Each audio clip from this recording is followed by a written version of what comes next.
जीवन म्हणजे फक्त धावपळ नाही. जीवन म्हणजे आत्म्याचा प्रवास आहे.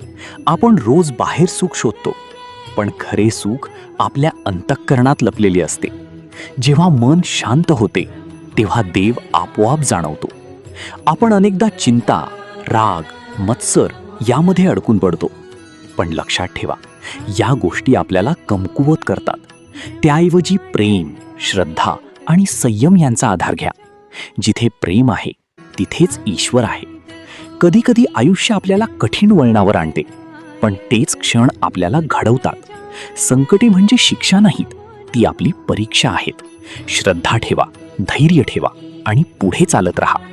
दुसऱ्याला मदत करणे, कुणाच्या चेहऱ्यावर हास्य आणणे हाच खरा धर्म आहे. आपल्या प्रत्येक कृतीत प्रामाणिकपणा ठेवा, कारण देव शब्दांपेक्षा आपल्या कृतीकडे पाहतो. मनात सदैव एकच भावना ठेवा, देव माझ्यासोबत आहे. मग कोणतीही भीती उरत नाही, कोणतीही अडचण मोठी वाटत नाही. चला, मनापासून नामस्मरण करूया. गण गण गणात बोते, गण गण गणात बोते. जय गजानन, गुरु गजानन.